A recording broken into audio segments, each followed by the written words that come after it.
5 marks. Please go ahead. 5 marks. So the question is that what is the role of leadership in this? Why leadership is important? Don't be Well, greedy. well, you need someone to facilitate and guide the change and process. So entity can also be lost and not sure what way the company is going, but to have that good leader to guide the process and to show you someone whose door isn't always closed, whose office door isn't always closed.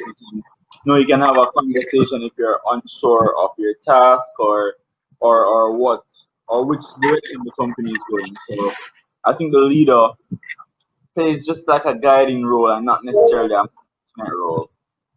Thank you very much, Walters. Very interesting points. Like he's saying, facilitate, guide. If there is any problem, you can go to the leader and ask them. What is the overall direction of the company, of the change, what they are trying to achieve? Those type of things, motivating them, inspiring them, giving them incentives.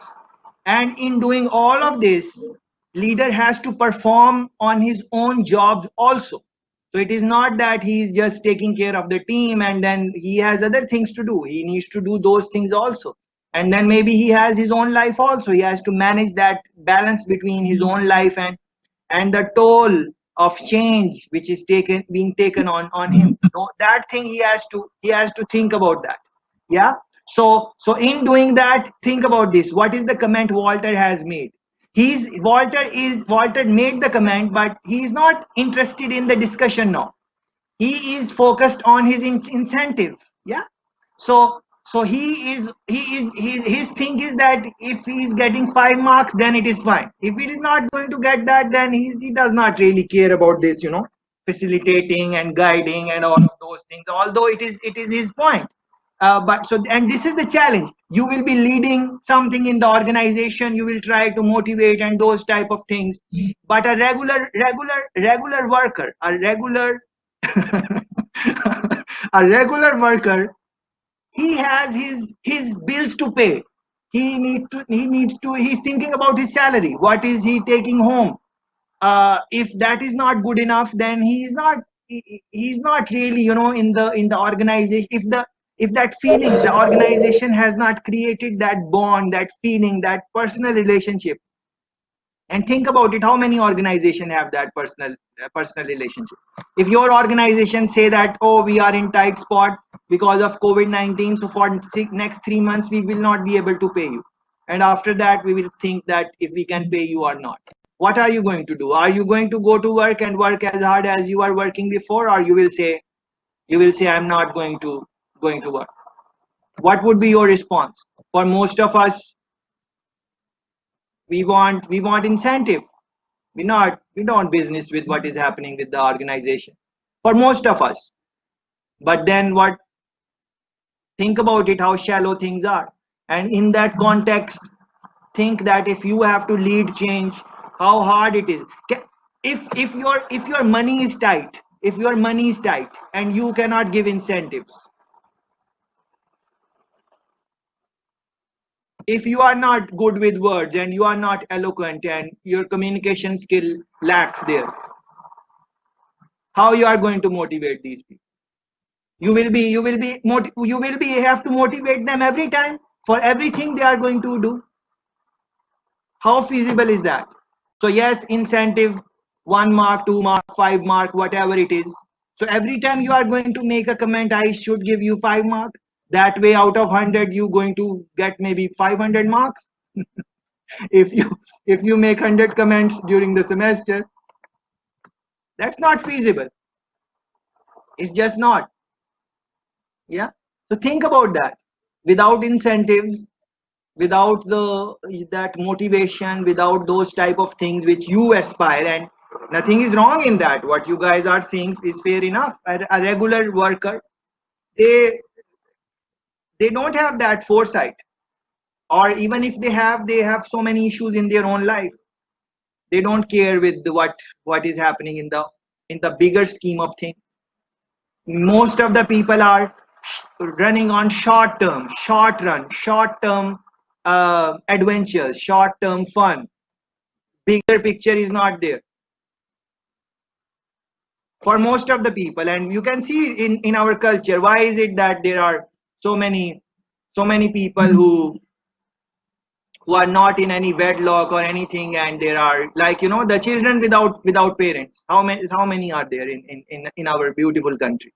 A lot of them. What is that? That is short term fun, not taking precautions. Nothing is wrong in short term for fun, but at least take precautions. But the eye is so much on the incentive or whatever that people forget about that. So long bigger same thing. So that is the mentality of maybe the is the cultural mentality. So anything which we would do, we would have short term, short term, advantage. We are looking at that.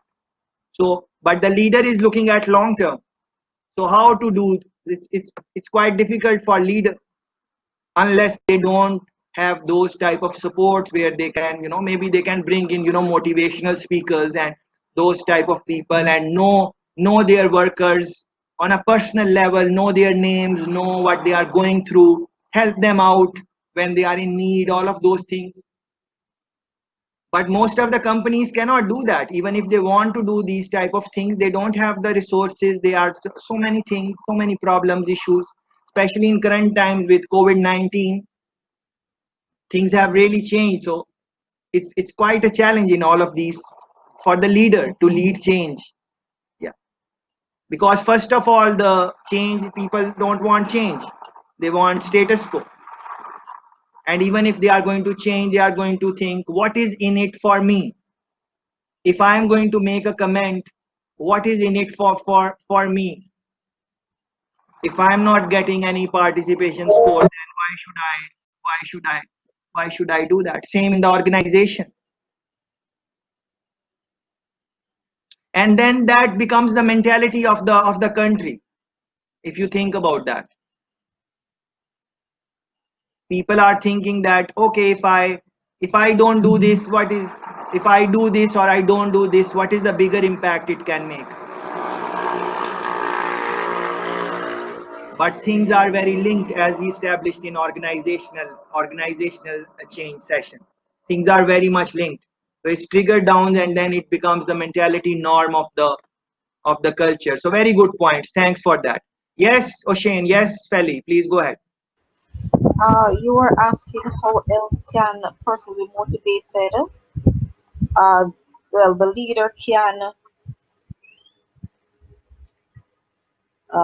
they can motivate persons based on the results. So if it's a change that is positive and it is working, they can show the team members how it is working, and probably that can motivate them to keep going. So positive results from the change can probably keep persons working. And then the leader themselves be part of the process. So when they put in the work, then the team members will follow and do the work as well. Very interesting point, Felicia. Please take a moment to reflect on this point, which Felicia is making. Please reflect on this. She's saying that results. So results are, if the results are favorable, then of course it would be easier for you to motivate the people. But think about it, that now you will be motivated because, or you will be able to motivate as leader when the results are favorable. So, but Not if you only just are, not only just in that light, but if it is favorable, then that would be a positive. But yes, if of it's course, not, then it I'm can come not. other Yes, ways. yes, Then yes. I'm not. We are not trying to say that what you said is wrong in any way. You just giving us a discussion point. I'm just building on that. So what you said is absolutely correct. As Felicia is saying, that results are something which this technique can be used to motivate people, to inspire them in leading change and stuff like that. I'm just trying to make another point on this, just building on this, that think about it, when the results will not be as favorable as you want it, then people are going to maybe feel demotivated. Yeah.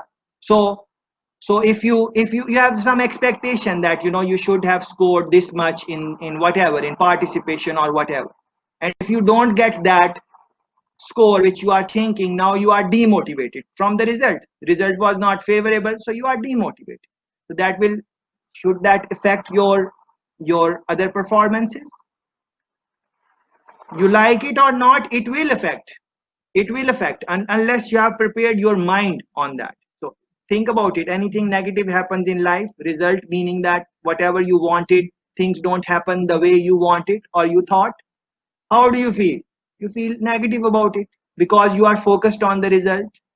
Yeah. So what I'm trying to say is that, is it a good thing to focus on result when you are trying to inspire, motivate? Because results are going to show very late, especially in change process. You would start something now and change process is going to complete after how many years? Just like our new government came, JLP came, they wanted to change. How many years gone already with the new government? 2 year, 3 year, 4 year, whatever time is gone. Has the country changed? Should the prime minister give up now because results are not as good as, should the people who voted for JLP, they should go back to PNP and vote for them because the result is not favorable? Just a point. What Felicia is saying is absolutely correct. I'm not contesting that. Just making another point on that. That results, and most of us are, what is incentive? Incentive is the result. What was that 5 mark? That is the result. Your bonuses, your the salary. What is that? That is the result of whatever you did. So should we be focusing on the result in when we are trying to motivate or inspire in our leadership role in the change? That is maybe something which we need to think about. Yeah. Yes, or Shane, please go ahead.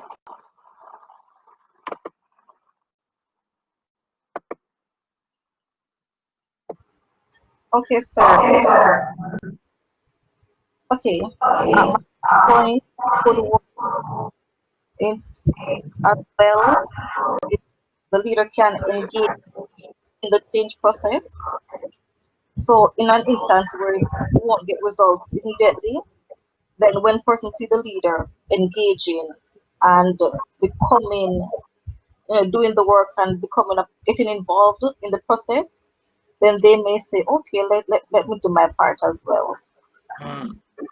So that could be another way to get persons Fair involved. enough. Fair enough. Fair enough, Feli. Thanks for that. And think about this point, which Mackenzie Daniela has posted something, and she's saying another area which a leader can motivate is putting each individual or team in the area they are passionate about. So think about it. If someone is passionate about about whatever they want to do, maybe you don't have to incentivize them as much as, yes, incentive, everyone likes incentive. I'm not trying to speak against incentives and increased bonuses and salaries.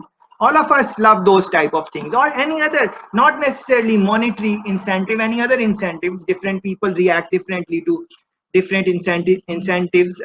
It gives us a feel good factor, which is very important in change situations.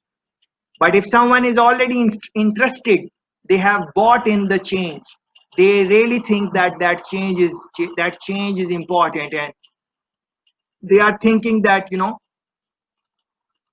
if there are some people in our session who really think that yes, we should engage in these type of conversation, and we should participate and increase and exchange our knowledge, whatever, exchange our experiences, all of those things.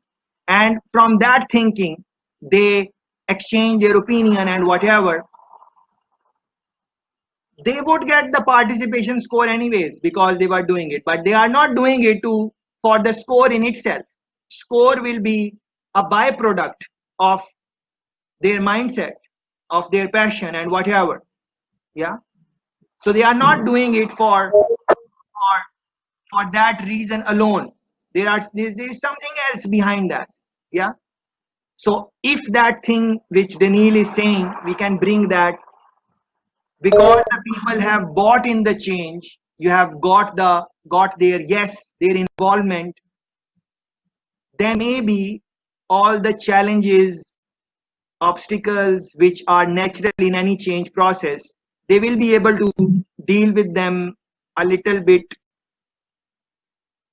a little bit more easily, because when you are interested in doing something, then you don't really feel like you don't not looking at negative too much because of your interest. Your mindset is kind of different in that situation. So please think about that and make your own conclusions. Whatever you want to think is fine. I'm okay with that. Yes, please go ahead, guys. Mel, Felly, other friends. I'm not Anything? sure if Mel's Okay, has their hands okay. up, but I just remembered that I do have an Oh, incentive example. Yes, please. Okay, my company offers incentive to employees. So when you, for instance, in my department, when you make a certain amount of money for the month, then each person in that department gets a percentage of that as incentive. So with management making various changes, they may get upset, they may not, they may be resistant, but despite that, they are motivated to come to work because at the end of the month, if they make their profits, if they meet the targets, they have the incentive, they have their salary. So they are motivated from their salary and the incentive attached to that, despite whatever obstacles or changes happen throughout the course of the month.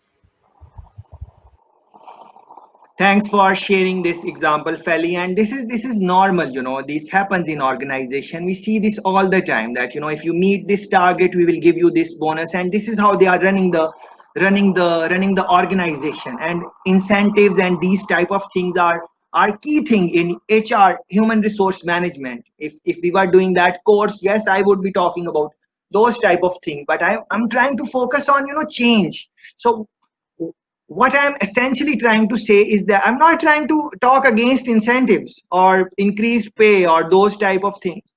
But what I'm trying to say is that how hard it is going to become for you if you are leading change, and people are going to say yes to your change if there is any monetary incentive for them.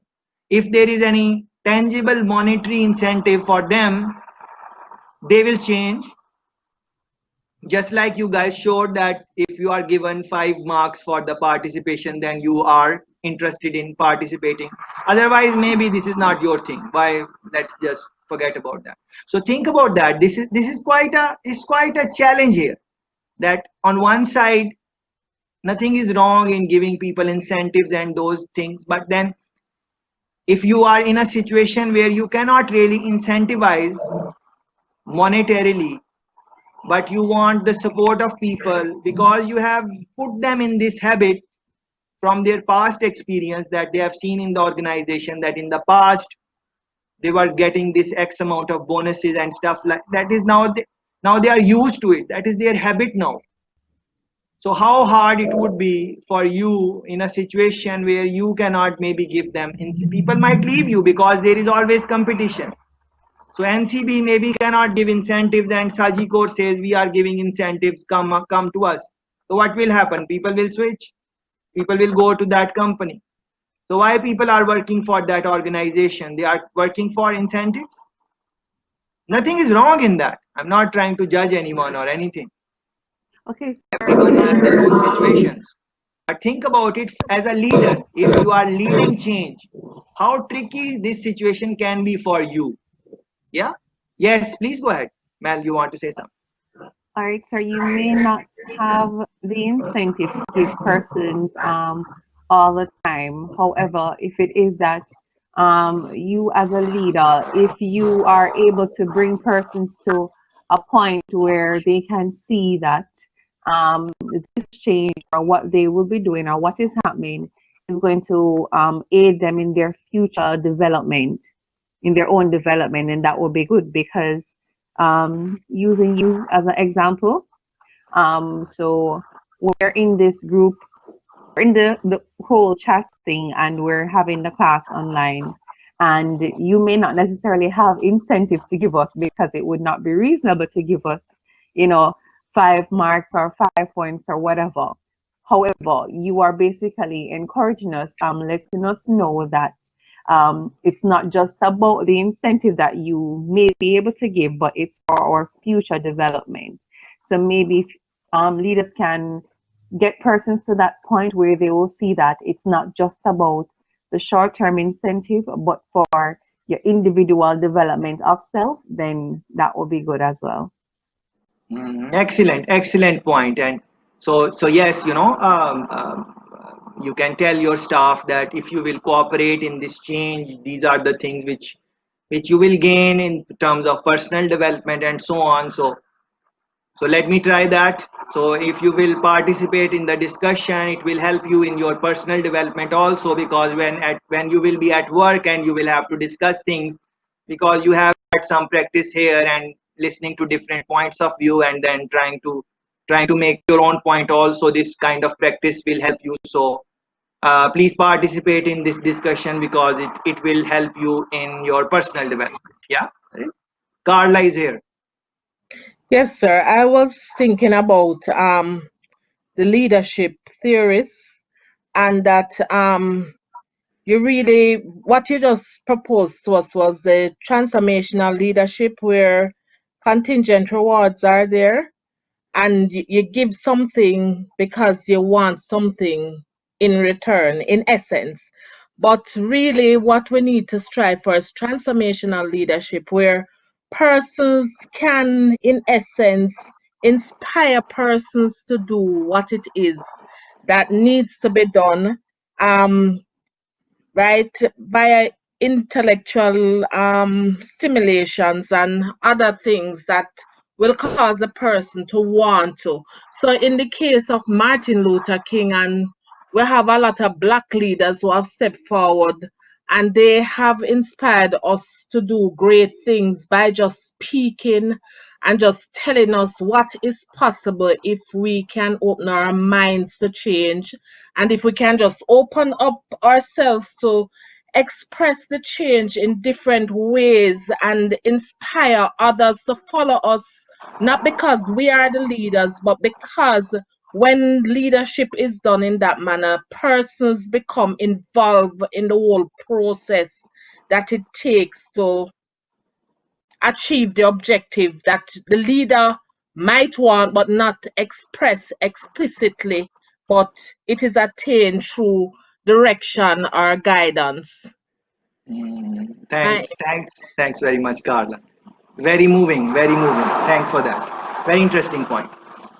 So, anyone else? So the essential question was what should be the ideal leadership when they are leading change? What are some of the characteristics they should have? What are some of the obstacles you have seen leaders face in change situation? How can they mitigate those challenges? Anything on those lines?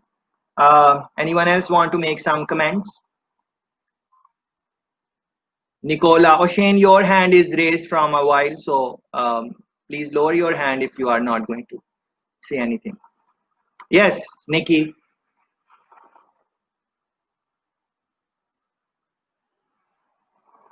Or anyone else, if some point is coming.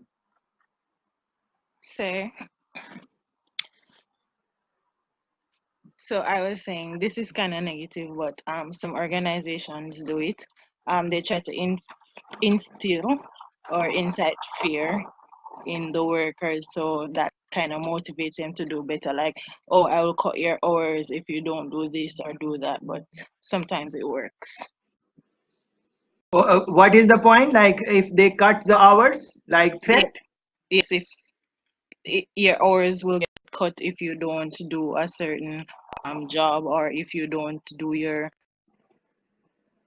or thing like that. Yeah. So They you are kind of saying just like instill fear. anyone who does not participate in today's discussion, we should fail them, like give them a 0 out of whatever. That type of threat that makes people move. Threat, yeah, of course. That is a good point. Fear, threat, those type of things. They keep us. Even like why you stop on the red light and stuff like that. Police is there and they will give you, those type of things. Yes, threat, fear. Yes, next one. I was thinking that a good leader could motivate its worker by listening. Learn to listen. That is one key aspect, because if you don't listen to your employers, or you're going to know their weaknesses, their strengths, and or you're going to able to understand and observe what is going on. Mm, mm.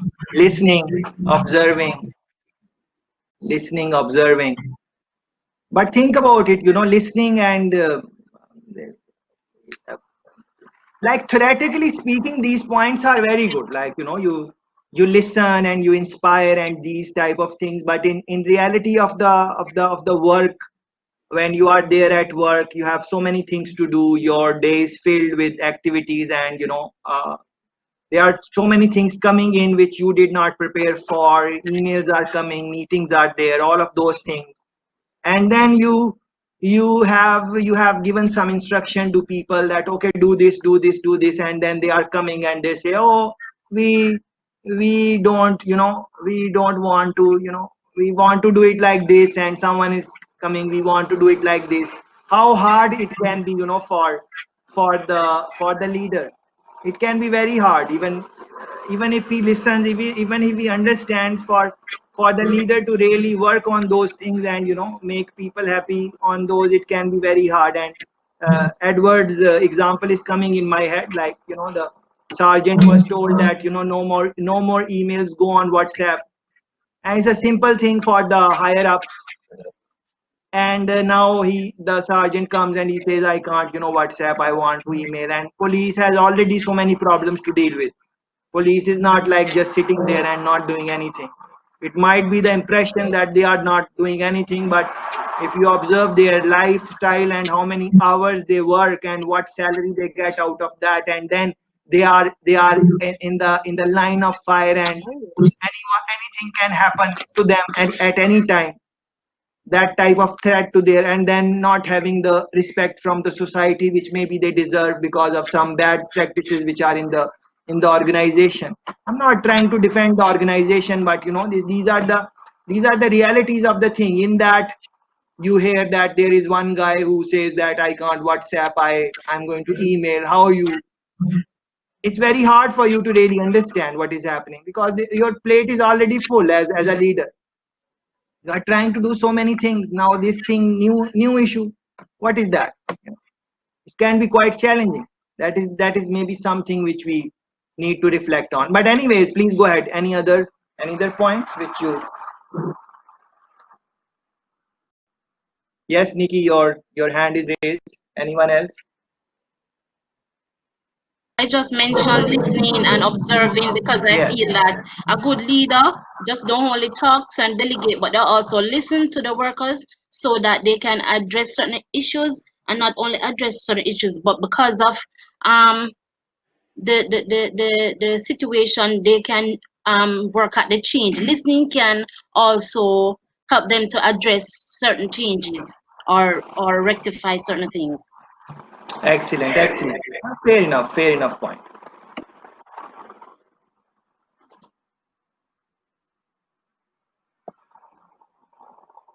Anything else which you guys would want to add to the the leadership and change management before I start looking at the chapter and start talking about things which I want to talk about? It's quite, it's leader role in change management is quite hard, because it is very easy to criticize the leader, that, oh, the leadership is not good, they are not doing this, they are not doing this, because we don't look at the things which other people are doing, because we take those things for granted. Even look at in your life, people around you, you are not really thinking that what are the positives in them. You are mostly thinking what they don't have, what are the things they lack, how they should not do this and how should they not do that. Me and you are not really thinking what are the things they are doing which we should be thankful of, because if they were not doing those things, we might be in trouble, maybe bigger trouble. But that is the human nature, human tendency. So same goes for the leader. Like the leader is, we are always thinking that, what police is not doing. We are not thinking that what police is doing. Have you heard this type of debate, the good things police is doing, from a regular Jamaican, which we should be thankful of? I have not. I have not. Every time I hear that these are the things police is not doing. Yeah. Or anything, any department, government department, these are the things which they are not doing. So what I'm trying to say, leader will be doing, 80 good things, and then maybe 10 things which are like, as O'Shane is saying, no weakness, areas of opportunity, like good mindset. That is the mindset. Even these words should not be used, like weakness and those type of things. It is, weakness is area of opportunity, good one. So maybe there are 10, areas of opportunity, areas of improvement, whatever you want to call it, and maybe 10 things which they lack. So we won't be focused on 80 things which they are doing. Any department, any leader, we would be focused on things which they are not doing. So now we are saying that, leaders should motivate, and leaders should inspire, and leaders should give incentive. Who is going to motivate the leader? Have you thought about that? Who is going to motivate the leader? And I'm also thinking about, I'm also thinking about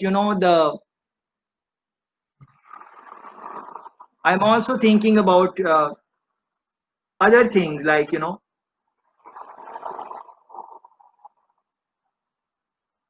in change situation, because we are trying to talk leadership in change. So in change there will be resistance, people are not going to do the things you want them to do, all of those things. And then sometimes you will run out of fuel, you will be tired as leader also, just like your workers would get exhausted and stuff like that. So if you are leading change, maybe you thought that you will be able to do, they bring this change, bring this transformation in. Maybe you thought you will be able to do it in 3 months, but once 3 months are gone, you are seeing that nothing is going on. And then next 3 months are gone, and 6 months are gone, and nothing is going on, and people are talking against you, and people are not seeing the things you promised as a regular person, as a regular employee, or they are not seeing the improvement in their lifestyle, in their salary, in their incentives, whatever you want to call it. Can be quite challenging for leader in change situation. And O'Shane on is guiding us in the right direction, that self motivated and those type of things, self driven. So just like these things are true for the leaders, I think the people who are going to follow the leader, these things are equally true for them also. If you're really going to bring change in a shorter period of time, relatively speaking, only then it's not that the leader is going to come and people will just change. These examples which our friend gave about black leadership and those things, you guys are pretty aware of all those things. The timing was also a key thing. When these people came, blacks have been in a bad shape for a long period of time, and they were ready for that type of change. They were ready for sacrifice, and they were willing to give their lives and whatever, they were ready for that. And then the leader came in that time, and they became famous. Yes, they gave very good speeches and those type of things, but when change happens, it is not because of leaders. That is how I view it.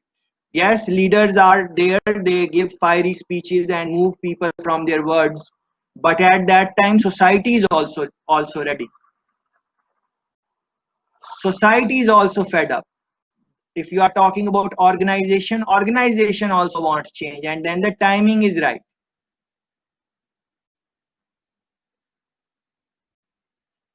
So see, it has quite a few connections, like leadership, like the new why JLP came, why JLP won the election. You guys know better than anyone else. Why did they win? How many years PNP has been in power before that? How many years?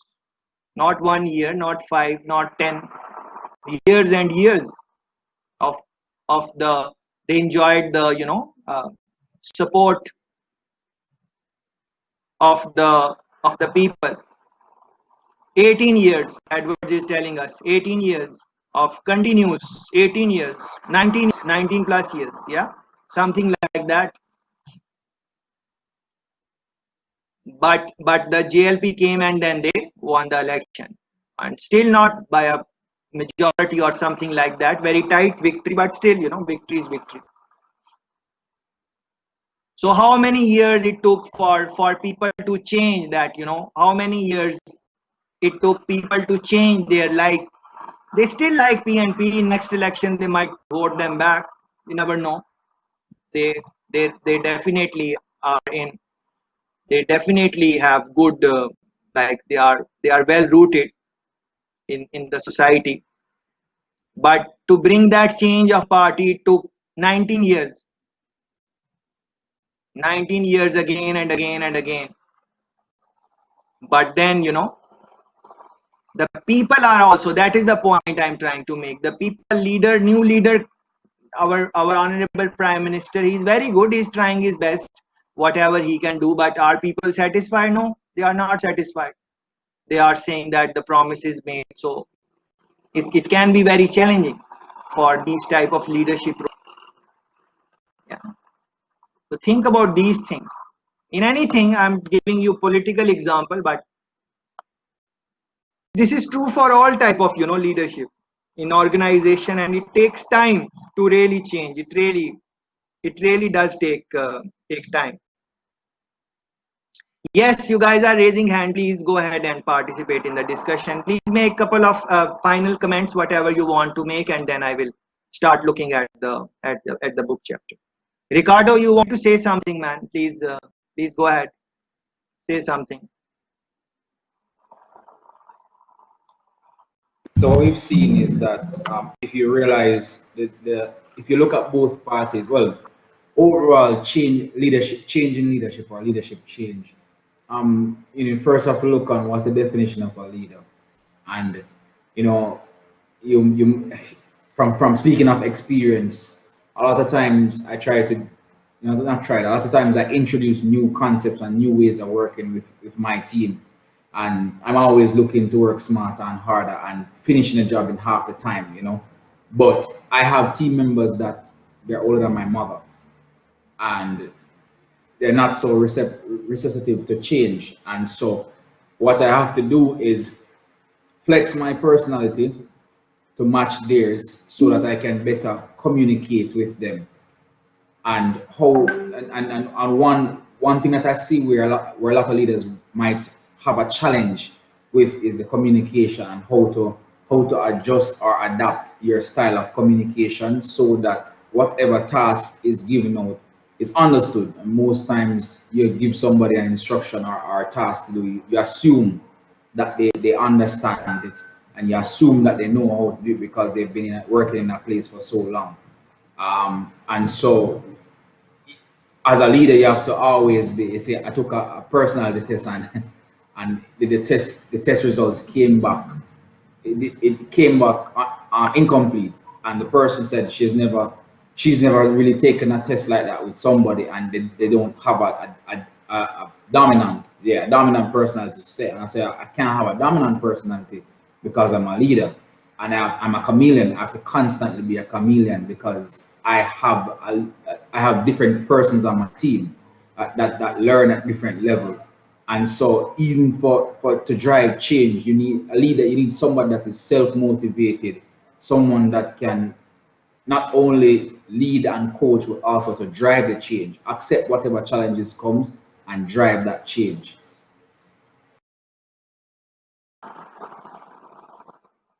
Excellent point, so Shane. But let me ask you this thing: like these things, these pointers you made are, absolutely correct. What you are saying. But what I want to ask from you is how easy is this job? Like if a leader is doing these things, all the things you mentioned, and more things which are in your head in our heads.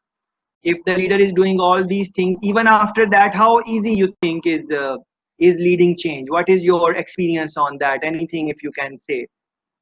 It's not easy. I can tell you that for a fact. There are days when I don't even want to go to work, and there are days when I feel like giving up. And that's when my wife will say, "Yo, you're not a quitter. You can do this. Just think about it or take a break." Most times, I'll have to find a sacred place, quote unquote, and really think on it. And there's a lot of times that it just puzzles things, like if I'm implementing a project and I just can't see and understand why they don't get it, why the team don't get it. And then I find that I needed to take a break and find a different perspective, a different outlook. It's never easy, but see the commitment, that's where the commitment comes in, because if you look on commitment, it's literally just doing what you said you are going to do when the feeling that you said you're going to do it in has long worn off. A lot of persons get passionate about something. Yes, I'm going to do it, and then that euphoric feeling wears off, and then you just drop it. So you have to be committed to the cause and be willing to drive it all the way through, no matter what. But there are going to be days when you want to throw in the towel and say, "Yo, this isn't worth it, man. Better just go me out."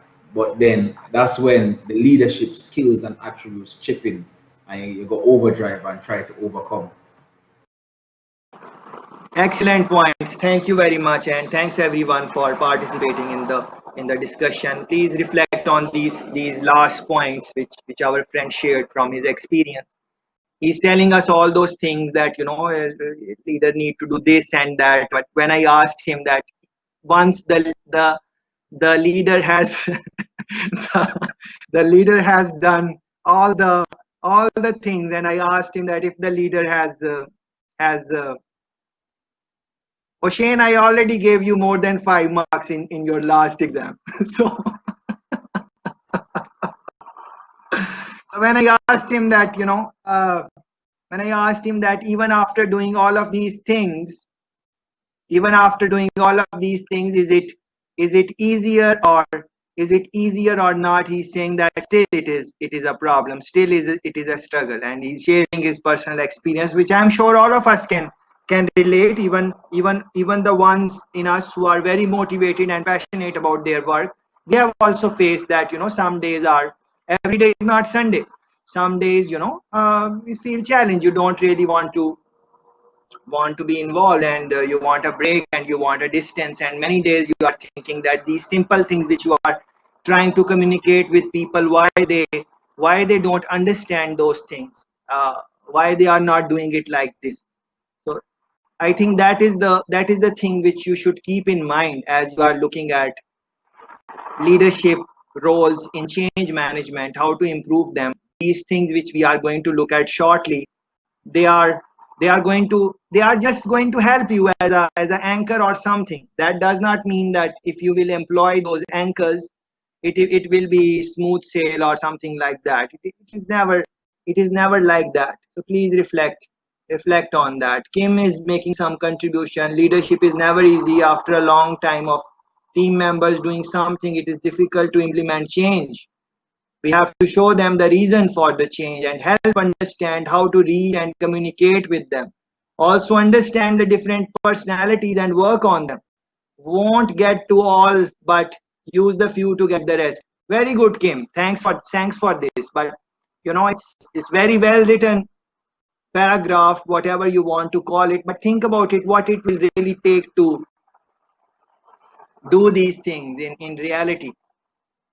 Theoretically speaking, yes, should do it, but practically doing these things quite challenging, because it is not that you will just do it one time and then you don't have to do anything about it. Changes will keep on coming in the jobs, and every time you have to do your thing, and then sometimes you will fail, sometimes you will most times you will fail, sometimes you will win. Keeping yourself motivated, not losing your vision or whatever you want to call it. So if you are not really into the organization and into your job, and if you are only doing it for money because salary good, it will be a very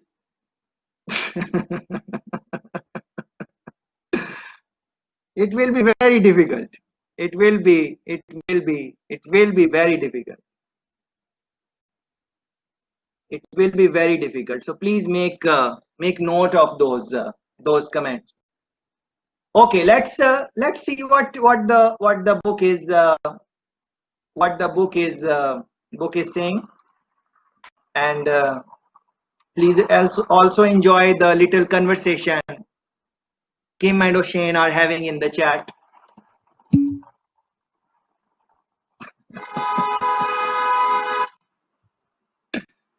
Okay, leading change. Yeah, leading change. Let's see what your chapter is going to say. It's quite an interesting chapter. Yeah, this point, please think about this. Earlier on, I was trying to make this comment that leader has to motivate, inspire, do all these things with the followers, and then they have to do all of these things, and then they have to do their own job also. And what is their job? Yeah, so please look at these points which O'Shane is making. Personal development is also useful. Great leaders invest in their minds as well. Yeah, investing in yours. So leader has to do all of these things, and now they has to invest in their own self.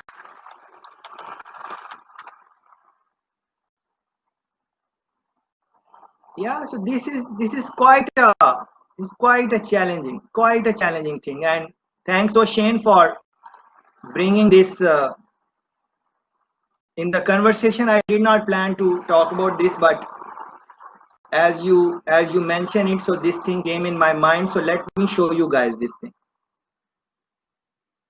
Yeah, this is a book which I got a chance to scan through. Yeah, the Grit by Duckworth, Angela Duckworth.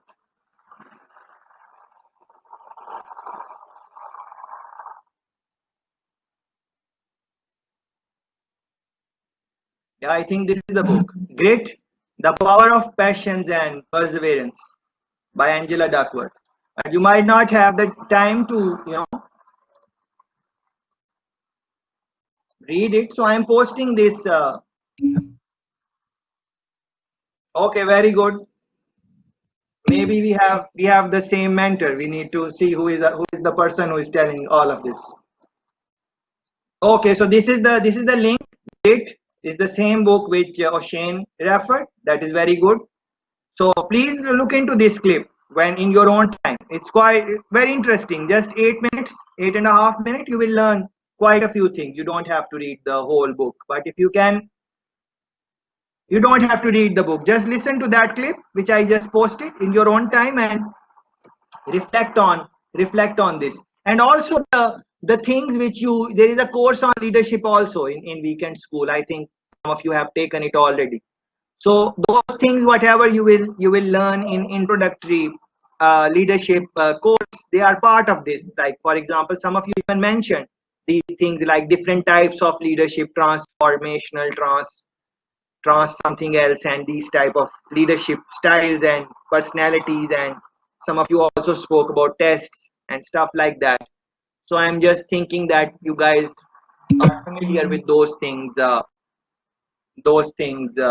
Yes, all the work of John Maxwell. I think we should read all the work of John Maxwell. If we can't read that, at least listen to, nowadays there are book summaries on YouTube, 10 minutes, 15 minutes, and they are done very well.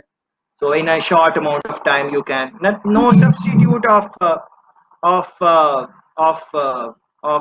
reading the full book. But if you don't have time, which I'm assuming you don't have the time and interest to read the book, so that is fine, no problem in that. But listen to these podcasts and stuff like that. And if you are looking for some things, you can of course ask Hussein also, because he is reading these type of things. And some of you other friends in the class are also reading based on the things which they send me time and again. But anyways, let's move forward. Let's look at the book chapter 4, leading change. So of course you are going to read this in your own time, but what are the things they are going to talk about? Visionary leadership. What is visionary leadership? Some friend commented that Honorable Prime Minister of Jamaica, he is visionary leader. Of course he is. He's a wonderful Prime Minister, no doubt about that. But what changes have we seen in the in our country so far? So it depends on which lens you use, but you will find many people that we have not seen the changes yet, which were promised or whatever. Many people are not happy or whatever. So think about this. Although we do have a visionary leader, but still with the vision and everything, it's just the nature of change that it will take time. And then it is the nature of people, how they view leaders. They are always looking at what are the things which were not done, which were promised but not done. They are always looking at that thing. People don't appreciate what you do. People, generally speaking, people look at the things which you are unable to do, generally speaking. So if that is the case, if you agree with that point, then we should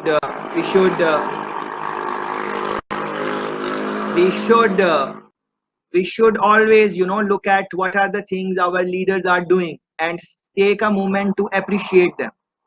That is the essential fundamental point which I wanted to make, but I forgot earlier.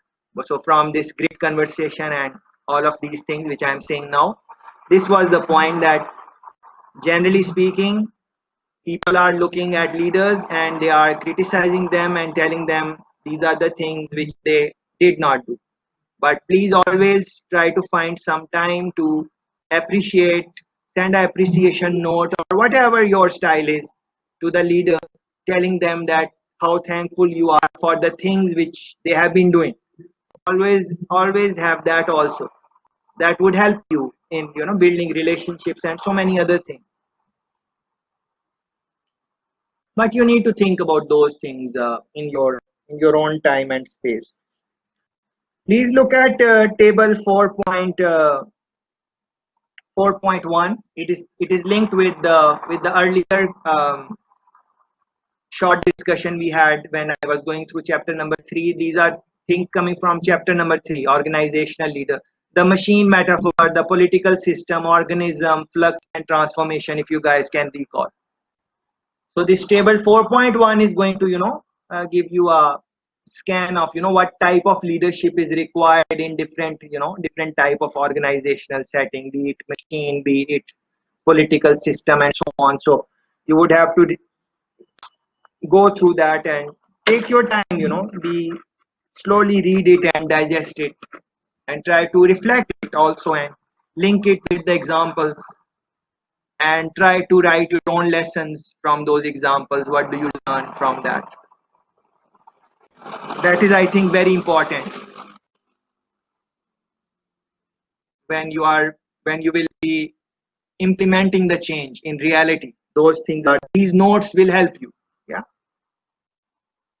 So for example, goal setting, monitoring and controlling, coaching and supporting, building vision, communication, coalition, networking, negotiation, facilitating, dealing with conflict. These are the major points which they mention. And if you reflect on our conversation, we have spoken about these things. Maybe not using the words exactly, but if you can think back on our conversation in last 2 hours, the examples you guys were giving and the exchange, we were talking about importance of goal setting, monitoring, coaching, supporting, facilitating, vision, communication. You guys spoke about it multiple times.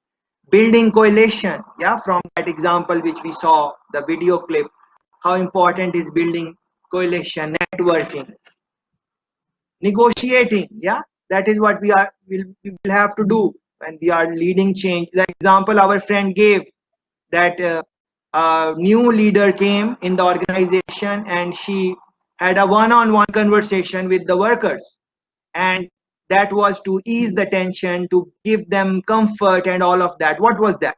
That was negotiation.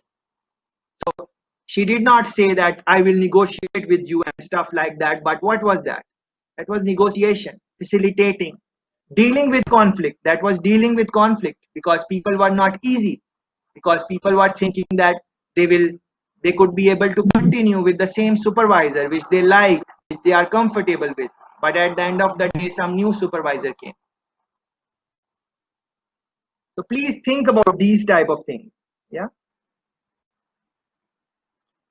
what are the things which a visionary leader has? Yeah, what are the things? What their word choice, their whole demeanor, how they speak, their confidence level, whatever. Slowly but surely try to pick leaders which you like, pick speakers which you like, and watch them, observe them, what do they do, and from that slowly try to bring those qualities in. All of us should do that. Yeah, bring those qualities in ourselves. So when we are communicating with people, they are saying yes to that. Yeah. For example, Carla was saying that when Honorable Martin Luther King would say something, people would say yes. Yeah, and at that time yeah. So think about those things.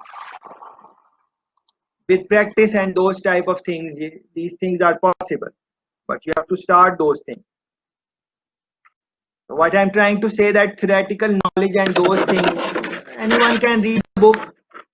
Anyone who can read, they can read the book. Anyone who can listen can watch the clips. The clips are, so many clips are there on the website. You have 2-3 books I have posted on the website. Okay. There are so many other books. But to lead change, it takes whole personality, you are bringing everything. Whatever you are or you have been in the past, you are bringing your personality when you are leading that change. So even if you are not leading the change yourself in the organization, let's say you are selecting people who will lead the change, you have to look for these qualities in them. Yeah, that is very important. So it is not necessary that you have to, even if you are leader, you have to lead the change. No, not at all. If you are leader and you think that you are not the right fit to lead the change because of your personality, whatever it is, you don't have to lead the change. You need to find the right talent who on your behalf can do the things and inspire people and bring people on board and whatever needs to be done. It is good if you can do it yourself, but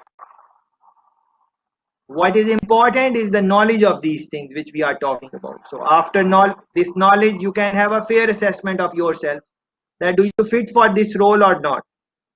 If you fit for the role and you think you should do it yourself in an organization. But if you think that you are not the right person for this job based on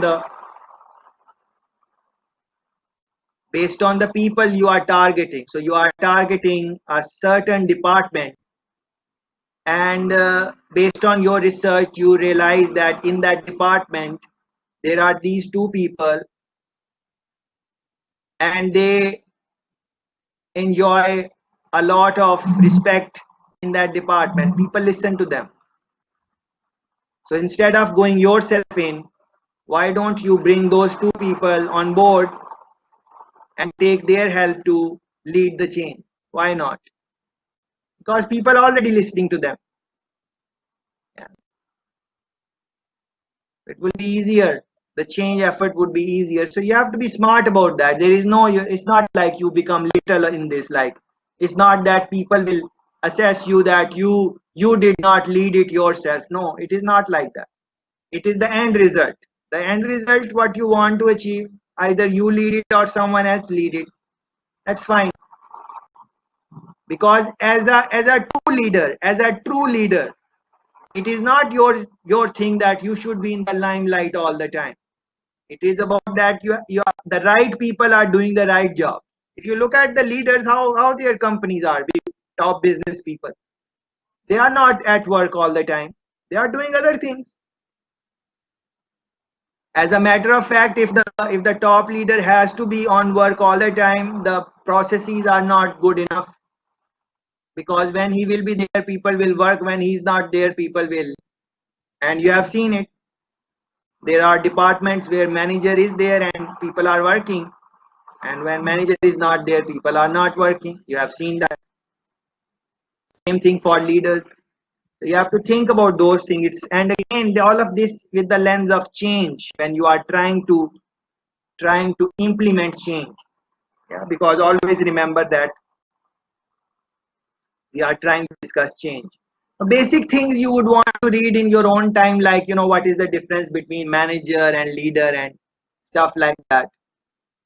Maybe I said it in last session also, I don't remember, but I always say that forget about being a leader, just become a good manager. You will do a lot of things. A good manager is good enough many times. A good, nice manager, that is good enough. Leader is something else. So even if you become a good, nice manager, that is in many situations in change, that is good enough. Yeah. So think about this, like for example, table 4.2. What is a manager? What is a leader?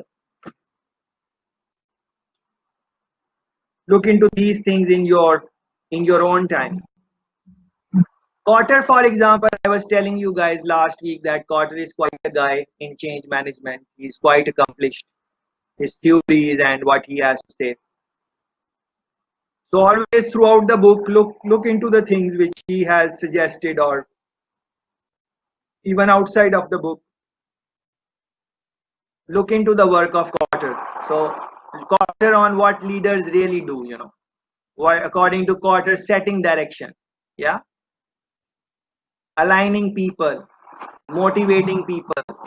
You guys mentioned these things, but you would have to read the details, which are not long, just one page there. So try to reflect after reading that what are the things Cotter is emphasizing. Then as you will read the book, there are other theorists who are going to give their own opinion to you. I think that is to understand the historical background, or to have a wider picture of what other peoples are saying. It is good to scan through that. You don't have to read line by line. Well, you have to read line by line for your MCQs and stuff like that for your exam, but to really understand change management, you maybe don't have to read it line by line. You can have an overall understanding that these are the people, what are the things there will be some things which will be consistent, because all of the scholars in the field, they will more or less, they will be saying the same thing again and again in leaders.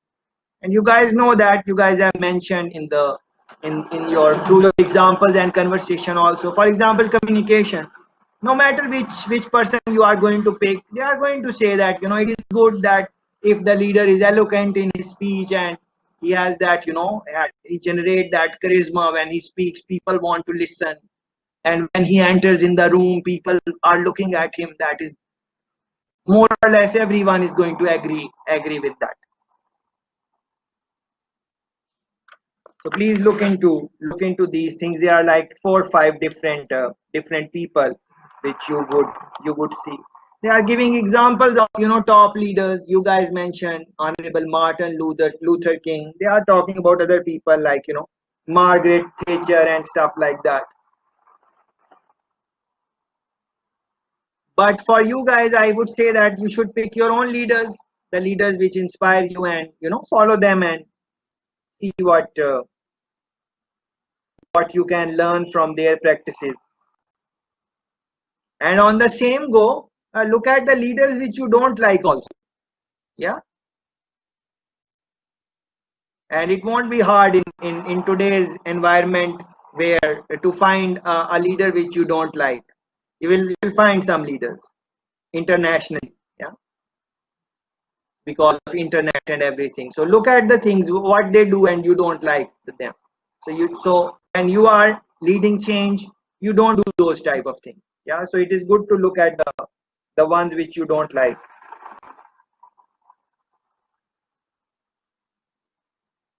All the things in the highlighted portions, I think you should spend your some time looking at that.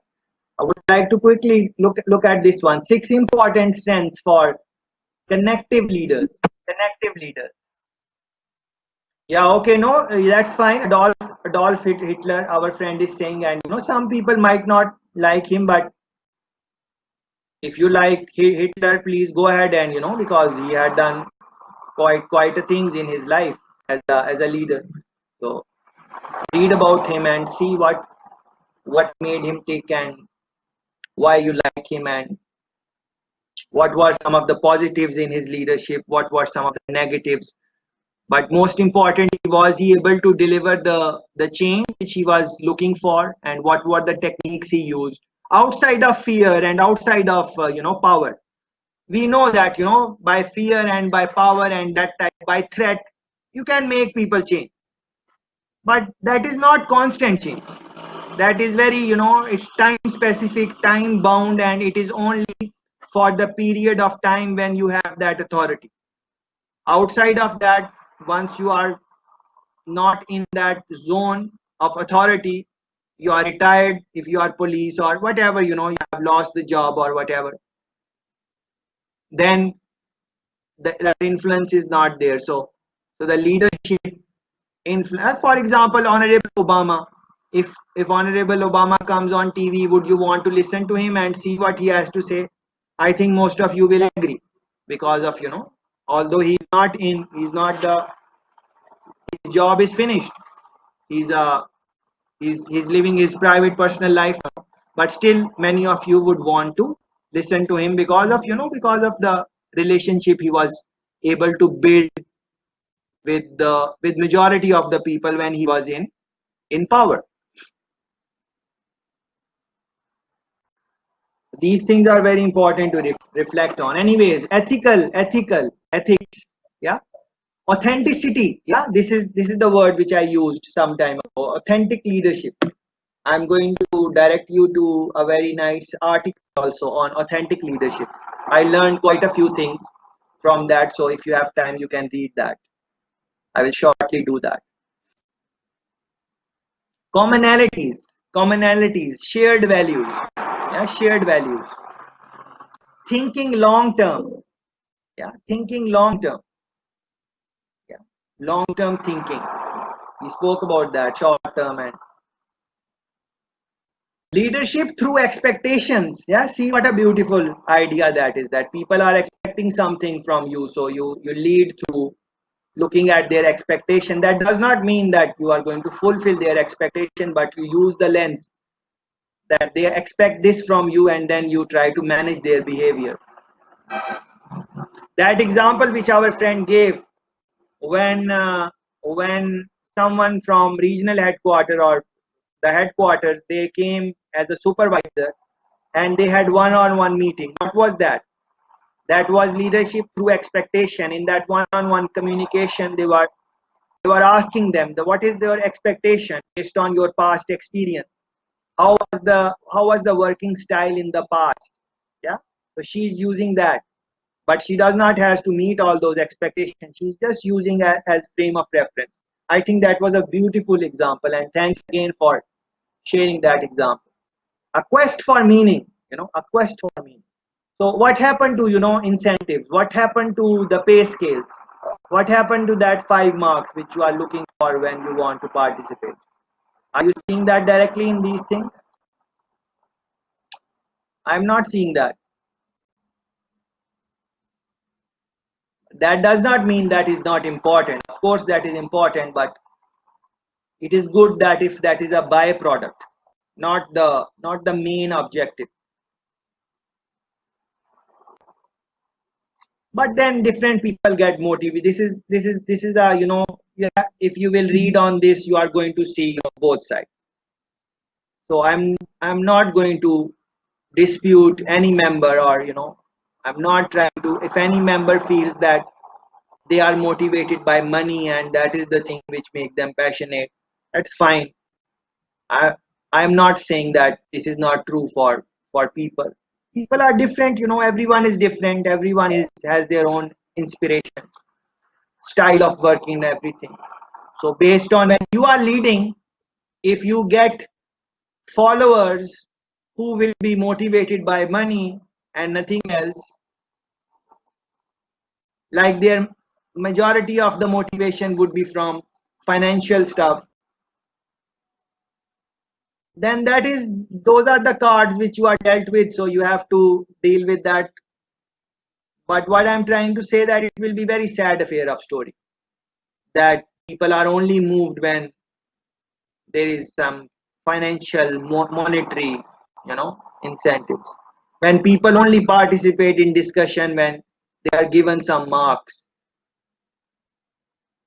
That is fine, nothing is wrong in that, but I'm just saying that look at that, what type of culture you have uh, you have created.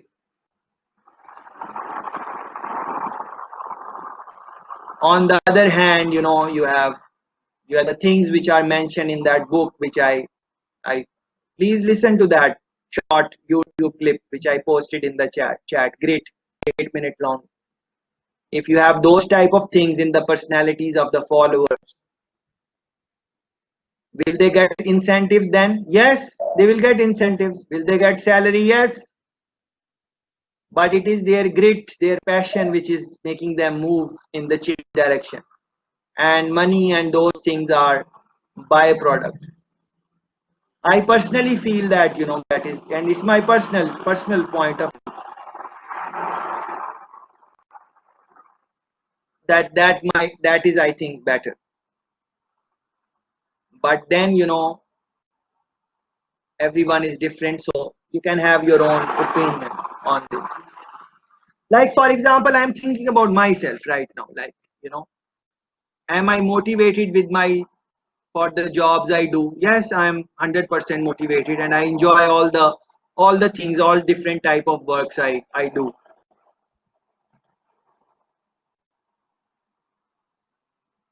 But I'm also looking for incentives, and I ask for them, and like financial rewards and those type of things, grants, funding. I'm also looking for those things also. So what I'm trying to say is that these grants and fundings are very important, because if you don't get those, then how you are going to pursue your passion, whatever research activity you want to do, whatever you want to do, you need to do anything in life, you need money. So that is the reality of life. But then there are some people who think that, if you are good in your work, money will follow you.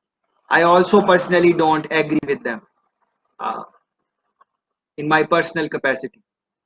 Because there are many people who are passionate in their job and whatever, and they are doing well, still they are not living a financial comfortable life. Yeah,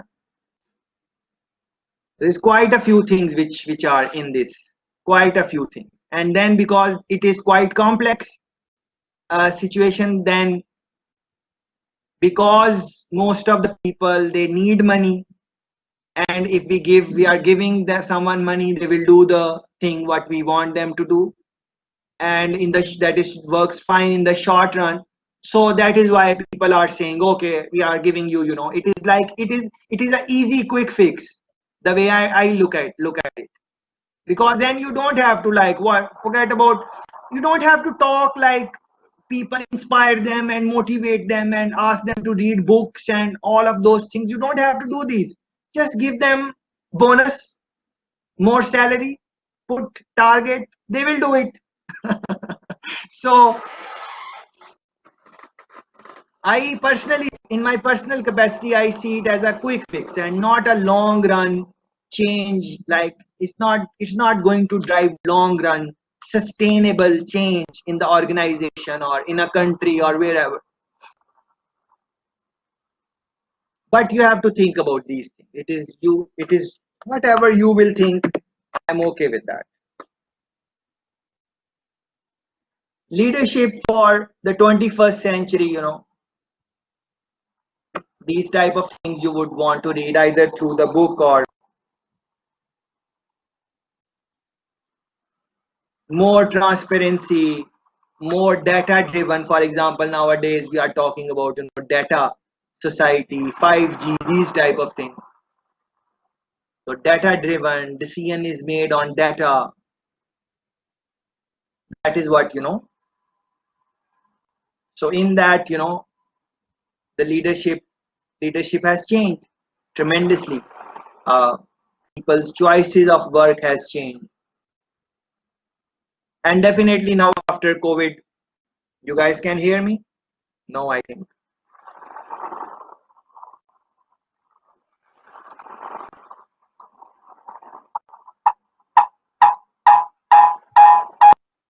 We're hearing you.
So this table 4.3, I think this one can help you a little bit, but this is more about, you just as I was saying, just see how leadership is changing in these times. What were some of the things which were maybe not which were not necessary in the past, but now they are necessary. Like for example, for a leader nowadays, it is very important for them to really have a good understanding of the future of their industry. Yeah, so that I think, personally speaking, I think that is very important. For if you are a leader, you should know that what is the future of your organization in next 5 years, 7 years, what are the new trends and so on. But for you, maybe there is something else which you think is more important in current times. Those are some things which I think you should reflect on and try to develop your own understanding. So these things would help you when you would be managing change yourself or giving support to other people. It is not just about managing change yourself. It is also about giving support.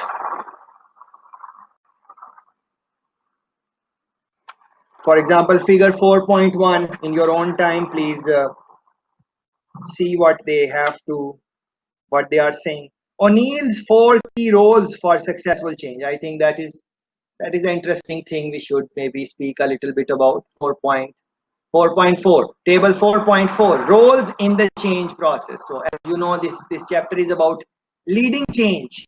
So in that, what are some of the roles in change process? Sponsor, sustaining the sponsor, yeah, giving support to the sponsor. Implementer, yeah, so there is someone else who is sponsor and there is someone else who is implementer. And a while ago I gave you this example that if you think that there is a department in which there are certain people who enjoy the support in that department, you can use them as implementers. So I did not use this word, but this is what I meant. So you are the sponsor and they are the implementers. Yeah. And then those implementers can maybe select some change agents. Yeah, what are change agents? An agent, a source which is going to facilitate the change, which is going to, what is, like for example, we were talking about PNP and JLP, and I asked you that, why this change happened. So you guys said that it was time for change. It was time for a new setup, new people. People were bored, or they had tried the earlier party again and again, and now they wanted to see something else. So that thing which you mentioned was the change agent that inspired the change. That was the agency which facilitated the change. Any word you want to choose. The change agent. Please read on this change agents. Run a Google search and learn a little bit more about that. I think this is a good word to know. Yeah, advocate, people who are going to advocate. So this is coming from O'Neill's 4 key roles for successful change. So sponsor, implementer, change agent, and advocate. There should be someone who is sponsoring, not just financially, but not just tangible but intangible things, all the support. Sponsor. So the stronger the sponsor is, the easier it would be to implement the change. Yeah, who is the person behind this change? If that sponsor is strong and you look up to them, then you are going to facilitate the change. But if the person who is sponsoring the change, they are weak, then it is not going to happen. Maybe sponsor, very important. Implementer, people who are going to implement. What are the tools, strategies they use? You saw a clip of a young girl who was trying to implement some new things in the organization, and then there was an old guy who had 20 years of experience. So implementer, that girl, the things she was doing, all the discussion we had about her, that how she could do things differently, all of that is part of implementation. Change agent, I just explained you a while ago. And advocate, who are the people who are going to advocate?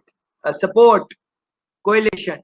It is also mentioned in the eight steps of Cotter, if you guys have gone through that already. Yeah, so these are the 4 things according to O'Neill, which are important. So please read that. And again, pay special attention to this change agent. Yeah, to understand the change processes, procedures. I think that this is an important concept. It's not long, just this much. So pay attention to that. And then leadership styles and skills. That leadership styles and skills. Leadership style, their personality, the skill set which they have acquired. All of that is very important. And Goldman is a scholar. I'm sure you have heard his name, Daniel Goleman. He has come up with 6 distinct leadership styles after he gone through 3,800 executives worldwide. And I'm sure you are familiar with these names. Maybe you are not familiar with the name that these are given by Daniel Goldman, and he looked at 3,800 executives worldwide, cross cultures and all those things. Coercive style, authoritative style, aff- affiliative style, democratic person, taking other people's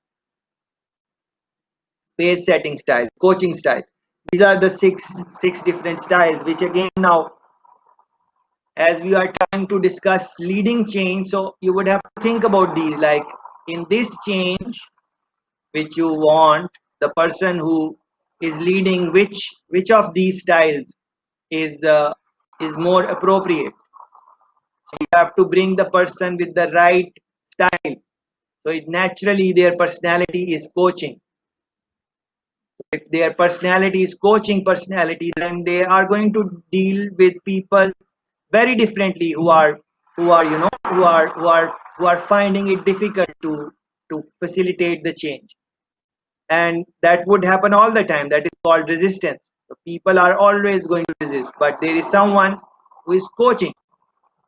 So a person who has a natural tendency of coaching, they will ask them why you are feeling this hard, what can we do for you, all of that type of conversation.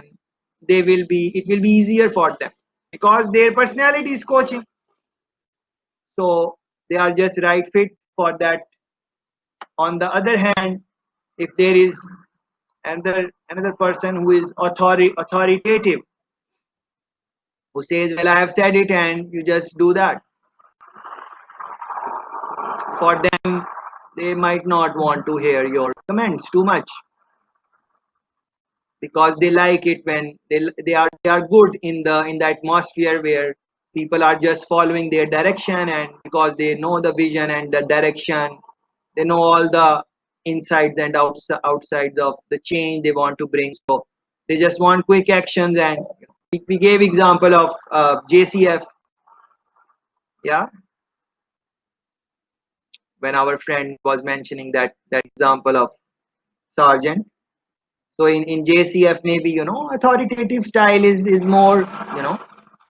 That does not mean that those people will not be democratic or not be pace setting or not be coaching. They would have those things also. Like if someone needs support or coaching in the police, they will give them. But overall, their style would be authoritative. That these are the instructions. Follow the instructions. If someone cannot follow instructions, verbal or written or whatever, they are not fit for defense or army or JDF or JCF, these type of things. They are not fit, especially if you are fighting the crime or you are on crime scene and stuff like that. And at that time, coaching is cannot work. It's not coaching. It is direction, and you just follow it. You like it or you don't like it, you just follow it in that time. So situation, yeah. As I'm going through my notes, I don't know why, but I have written this here. I've written a note here. So I'm just going to share that note with you guys. I've written here, you can plan for 100 years. You can plan for 100 years, but you do not know what will happen next second. If you remember earlier on, one of our friends mentioned that communication and planning, there are many things which are important, but these are maybe extremely important, communication and planning, and we agreed with our friend. But here I have written, you can plan for 100 years, but you do not know what will happen next second. I cannot recall what happened in that time with me. I'm sure something drastic I think happened, which I was not expecting, and I have written this here. So see, these are the dilemmas in change management. It's very dynamic, and because you are dealing with human personalities, human mind, so it can be quite challenging and tricky. Please think about these things. Table 4.5. Spend some time with that table. It's again for Goldman. So it's a summary of Goldman's 6 leadership styles. Yeah. So coercive, authority. You know these things already, but still, it is good to see these type of tables.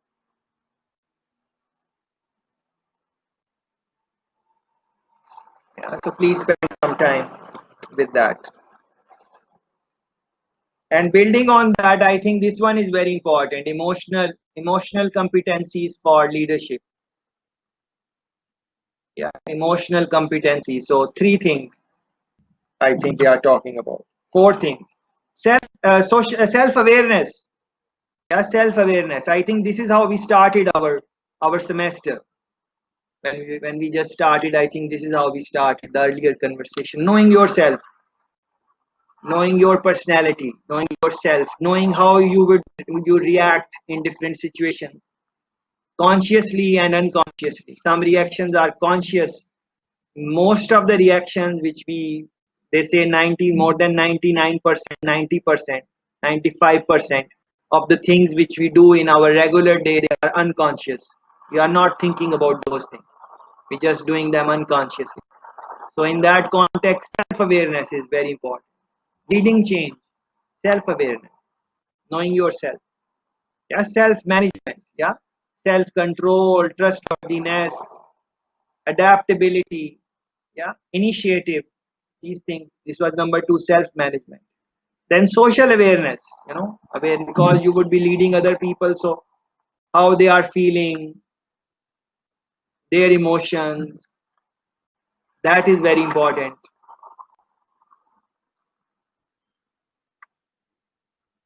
But it's very easy for us to say this in this environment that you know be self-aware, know how to manage yourself on all these different criteria, be socially aware. But think about it, are we really socially aware what people around us are feeling, especially when most of the people are not going to tell us what they feel for various reasons. People don't tell, generally speaking. Think about the example which our friend gave in the earlier part of the discussion, where she was looking for a promotion or something, but someone else wrote a note that not ready for promotion, and all of that conversation, respectful communication and all that conversation, if you guys remember. Those people involved in this discussion, are they going to exchange their true feelings?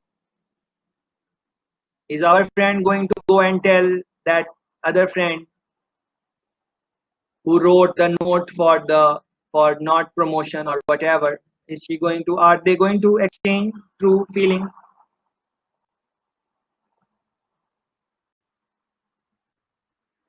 Maybe not. And maybe when they see each other, they will just smile or something like that, but maybe they don't mean that smile. Maybe they mean that smile. I'm not trying to judge anyone. I gave you my own example. What happened with me in last session? I gave you the details. Yeah. What I'm trying to say, very easy to say, these things like, be self-aware. And are we self-aware? Or am I ask myself, am I self-aware all the time? Do I do all the things with the lens of awareness, or I have just habits and I'm just following those urges and just trying to just live in the short term. So this question you need to ask yourself and work on it. Every action, they say that it should be conscious. Everything you do, it should be conscious and not just as a habit. It should be done consciously. But then if you do all the things consciously, it is going to take considerable time, energy from you. Yeah, we spoke about that marshmallow test. Yeah, it's quite complicated. So if from early on, when you are when you are being groomed in your early life, your atmosphere, your parents, guardians, how they raise you, all of these things, these are personality traits. These things are developed by them. Some people say that by the time you are like 5, 6, 7, 10, you have developed your personality. Some people say that. As a matter of fact, majority of the people believe that the personality is formed by the time you are like 8, 9. So think about so my personality, whatever it is, according to what the theory says, it was developed by the time I was 8 or 9 or something like that, and unconsciously. So think about this, how challenging it can be. And then think about the comment which O'Shane made, that he explained us first that these things are required in leading change and all that. But when I asked him that if someone is doing all those things and more things which are coming in our mind, all the things, is it easy after that? And he very clearly said no. And then he shared his story that some days he is not interested in work, although we know that he's motivated for his job and whatever he do. But this is how it is. So what I'm trying to say, that these things, if you want to lead change, you will have to, we won't learn this in the by reading the book or these discussions. These are just the triggers, and you would have to go out in the field and lead some change, and then fail in that change, and then learn from your mistake, and then do it again, and then over a period of time you will learn about your personality, and over a period of time you will learn about people. It takes time, and after that maybe your success rate would increase and stuff like that. That is how I think, but you can think the way you feel. So social awareness, empathy, organizational awareness, service orientation, think. And the fourth thing is social skills. In that leadership comes, in that communication comes, in that conflict management comes. But think about this is just one, this is just social skills. There are other things, and first one is self-awareness. It is not by chance that this one comes first. So please spend, all of us, this is just a reminder for myself and all of you also, that spend time with yourself. Yes, we get very busy in our jobs and stuff like that. Spend time with yourself. Try to know yourself more. And how do you know yourself more? By spending time with yourself. Yeah, reflective mode, reflecting on the past, mistakes you made, asking yourself, if you are given the chance again, how would you perform differently? And then next time you are in the similar situation, improve a little bit, and then improve a little bit. And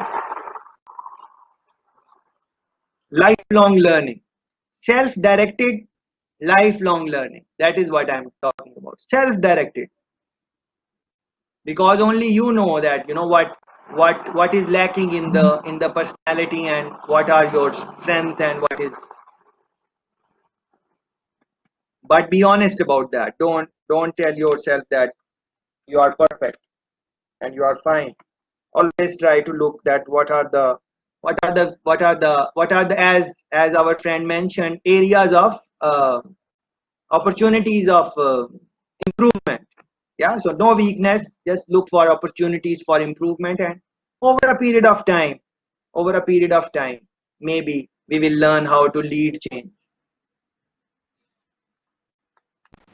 But never think that you are ready to lead change. Never think. Yes, there also anyone else, you guys want to say something?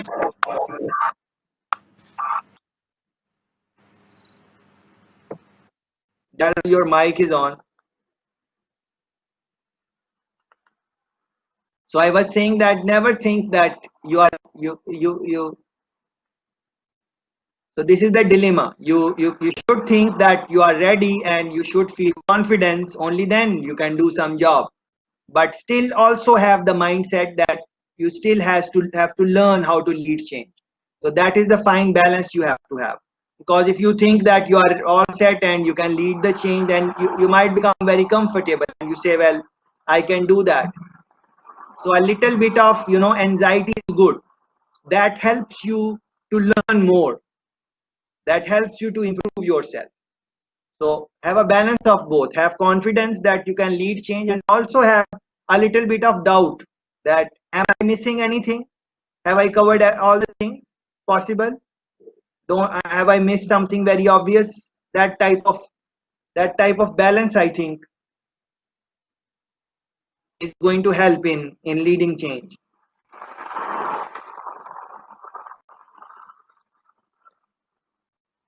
Have I been successful in leading changes in my work and in my life and stuff like that, either in teams or individually? I'm asking myself, have I been successful? Most of the time, no. Most of the time I was not successful.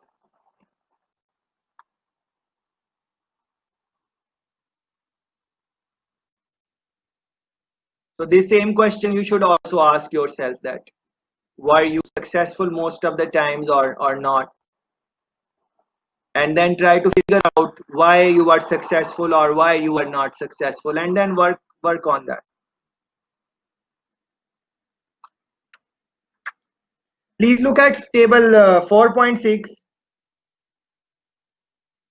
This is, I like it. I like this table very much.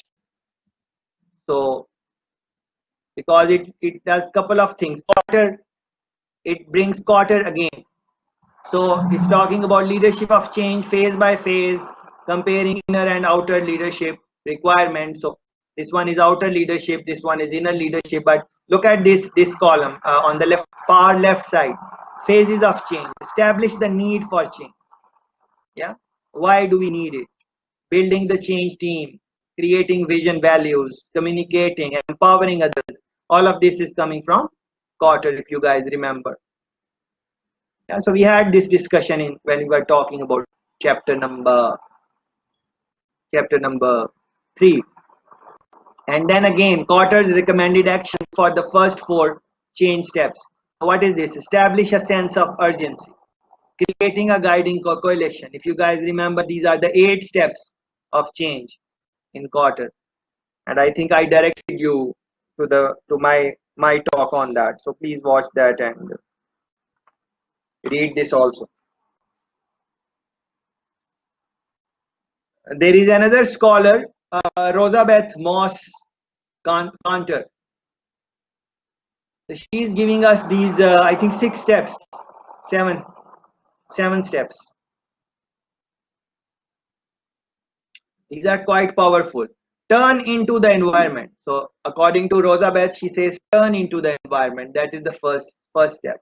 And challenge the prevailing organizational wisdom, because in any environment when you go in any environment, the belief system is already there. Think about it. When we are born, because I was talking about, by the time we are 8, 9, 10, we have already developed our personality. So let me link it with that thought. So think about it. When we are born, depending on which country we are born, who are our parents, all of that,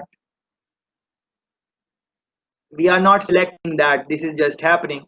And in whichever household we are born, that house already has some belief system, some values, some traditional, some culture, some wisdom. They already have those things, and we just come in, and now we have to just accommodate those things, generally speaking. Now, for example, religion. If you are born in a Christian household, more or less you will be going to church. On the other hand, I am born in a Muslim household, so I'm a Muslim, yeah, by birth. Yeah, of course I love my religion and all of those things. Same thing for you. You guys love your religion and everything. It's not a religious conversation we are trying to hold. I'm just saying that whichever atmosphere you are born, it is by birth, your values, your beliefs, what you think is right and what you think is wrong, all of that is just happening, on its own. You are not necessarily, unless you question it or something like that in later life. But how many people do that? For majority of the people, so whatever, if you are born in Jamaica, whatever happens in Jamaica, whatever Jamaican culture is, for you that is the right culture, because that is what you have seen. And I'm not saying it is wrong culture, but it is just like that in the organization. When you go in that organization, you have to respect their values, their tradition, all of those things. But you need to balance it with this point, which Rosa Beth is saying, that challenge the prevailing organizational wisdom.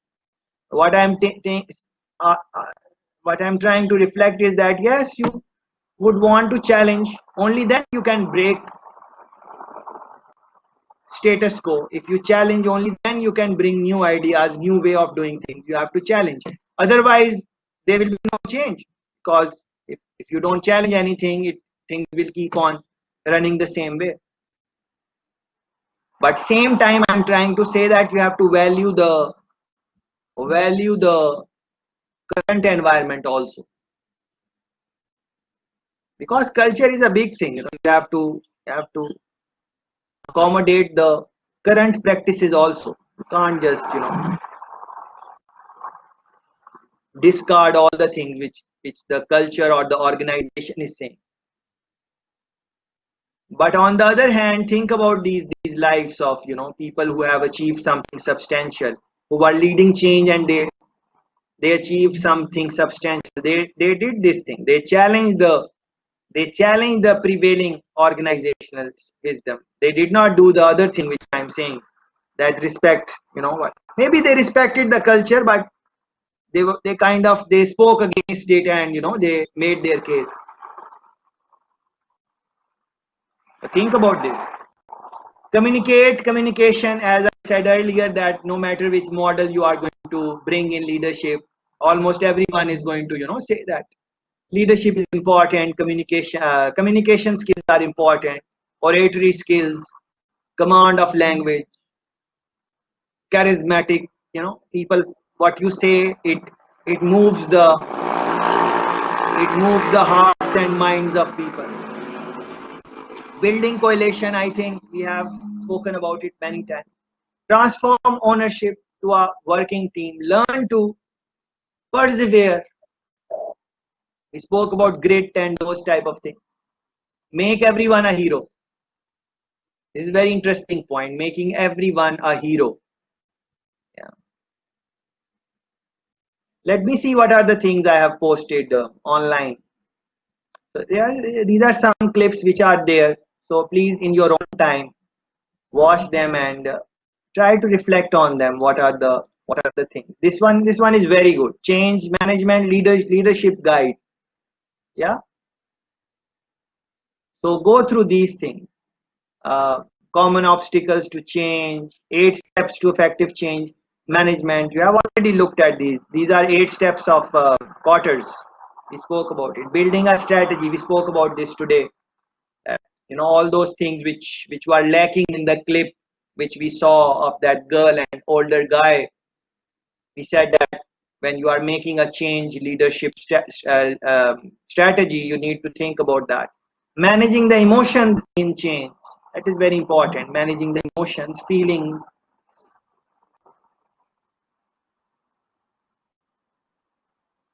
but very hard, very hard to really, manage. It's hard to manage our own emotions sometimes.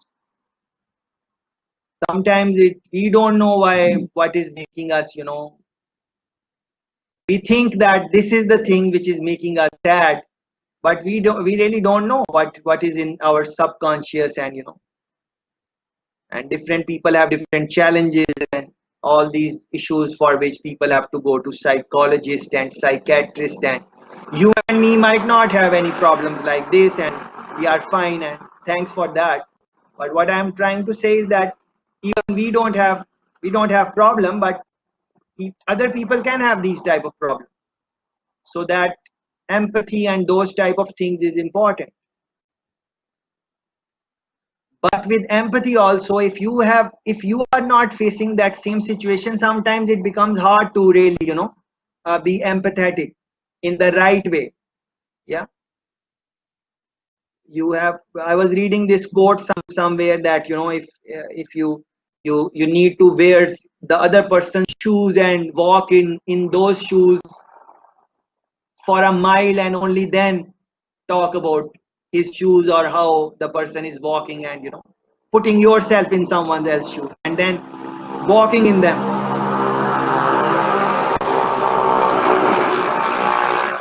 because from outside these things look very simple, but for that mindset to change, that mindset that they willingly change it and they cooperate with you, it's quite a difficult task. But these models are there which can definitely help us. This three-phase strategy, we spoke about this three-phase in two different models which we looked at in chapter number 3: ending zone, neutral zone, and then new beginning. So these type of documents, I think you should scan through them and reflect on them. I've posted some clips, other people's explaining, for example, strategic leadership and change management. This professor here has explained it very well, so I thought you should watch it. What is the difference between change management and change leadership? Cotter is explaining that. He's expert in the field, so why don't you guys listen to him, what he has to say? This type of literature you need to, as we are discussing leading change, so this type of literature you should be reading, like mistakes leaders keep making. So it is not that mistakes leaders make, it is mistakes leaders keep making, repeat mistakes again and again. So what are those mistakes? So you don't want to do those things if you want to minimize the obstacles to change. It's quite an interesting article. So for example, this one, failing to set proper expectations. It's a simple to understand article. It's not hard at all. So, but if you are interested in in this, yeah, for example, this one, prepare. Yeah, over prepare, and still things will happen which you did not prepare for. That is the nature of leading change. A very interesting article. I learned couple of things. For example, this one, 7 deadly sins of setting demands. Yeah, establishing too many goals. Not that you guys are not aware of these things, but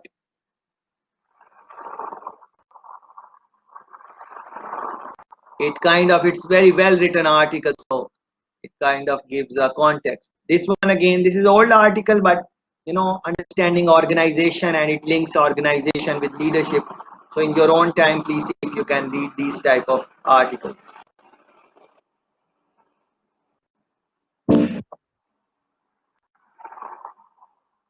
This is a clip which I thought I would watch you, and then maybe we will discuss. Uh, but I am changing my mind right now. So please watch this clip in your own time. How to lead change management. It's just 5 minute long. It's not long clip, and then try to link it with the discussion we had and other things which are coming in your mind, of course. Managing change one day at a time, and these tips which are given in this article, they are coming from addiction treatment program. Addiction treatment, people who get addicted, how are they led to make changes? I think that is very interesting. Yeah. So if you can lead the people who are addicted to something, in other words, it is their habit, they do those things unconsciously, and you want to lead the change, what are the things that can be done? This article, very short article, 3-4 pages, it helps you to manage in those. So for example, this one, it is important to replace old habits with new ones. So very simple point, but very important. So you are leading change and you want to change someone's behavior. So you would only be successful in making them quit their old habits if you would replace it with something new. Otherwise, it's a challenge. So something else, you need to give it to them. Any addiction anyone have, any habit, any strong habit, that is what addiction is. It's a strong habit. You can't. You can't. You cannot afford to not do it. It is just your second nature. So for anything on those lines, you have to give some replacement. If you are leading change, you can't just ask someone to change your behavior when you are in the leadership role without giving them some alternative, that okay, you are doing it like this, so instead of doing that, you do it like this. So in the time when you feel the urge of this thing, doing it like this, you do this one. And all of these things, like because it is coming from addictive uh, substances, like nicotine, we spoke about it, I think, briefly. And you guys, we gave example of vape and stuff like that. So what is that? You want to quit smoking, but you are essentially replacing it with something else which you think is less harmful, something like that. So these type of papers, I think, you should read it. Authenticity, I was talking about this. Authenticity. Yeah. So in the book chapter, you saw that authentic leadership. So for that, I found this article. It's very interesting article, Harvard Business Review, authenticity paradox. So please find some time to go through this. You will learn a lot. And this thing, what we are talking about, Rosa, we are talking about this, Rosa Beth Moss Cantel. So this I wanted to just bring your attention to, that this is a TED talk which Rosa gave. 6 keys to leading positive change. So as you read this section, tune in the environment and all those things. I'm thinking if you would watch this clip also same time and make connections, I think it would be very nice. And the last thing I want to show you from the website before I continue with the book chapter, I think this is very important. When you are leading change, importance of middle management,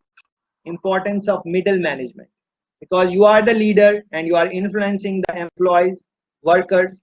So in between that middle, the middle people, they are extremely key, because many times you would not have directly conversation or communication, as you are talking about, with the lower level staff who is doing all the work on the grounds, and maybe they also are not comfortable in directly speaking with you. So the middle management is key. So that is why I included this. Get the boss to buy in. Get the boss to buy in. Please reflect on this. This is very powerful. Get the boss to buy in.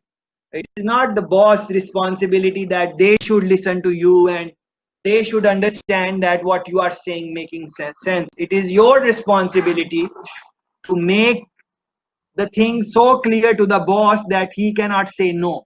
So as a middle manager, which most of us are going to be middle manager, we might not be the lower end staff and we might not be the top level staff. So we might be in the middle management. So it is our job that the leader, if the leader is saying no to how we are explaining them as middle manager, then something is wrong with our pitch. We need to evaluate that. That is the fundamental point I want to make. But please read this. Read this one. Learn to sell your ideas up the chain of command. Learn to sell your ideas up the chain of command. And this article really gives you very nice examples. And it's not just theory. It's not. And you guys know I don't just like talking about theory. I like practicality of the things. So this is a very nice article on that. It gives you really good. It gives you theory and it gives you examples as they explain. Like for example, tailor your pitch. What are the things which you need to keep in mind? Of course, these things will come with practice. Just by reading the article, we will not get the how to do this. But what I'm trying to say is step by step, learn some things from these articles, then implement them in your life, and then try to see how, if it works for for your your situation. If it does not work, try to think why it did not work, and over a period of time learn your own style and stuff like that. Framing the issue, yeah, they really explain it very well. Managing emotions on both sides, yeah, think about this. Managing emotions of leader and managing emotions of workers very nicely, step by step, by asking the right questions. This article really explains it well, and it is written in very simple to no difficult words or stuff like that. Yeah, and many of the things you would know already, like get the timing right. Timing is everything, especially when you are talking with anyone. If they are in good mood, if they are in in the right state of mind, they are more likely to say yes to you. On the other hand, if they are if they are angry, upset already, even if they are supposed to say yes, they might just say no to you because it is just the wrong time. Adhere to norms, and this is what I was talking about when I was talking about this point. Challenging the prevailing organizational wisdom. Yeah, if you guys recall what the things which I was saying. So this was in my mind. Adhere to norms.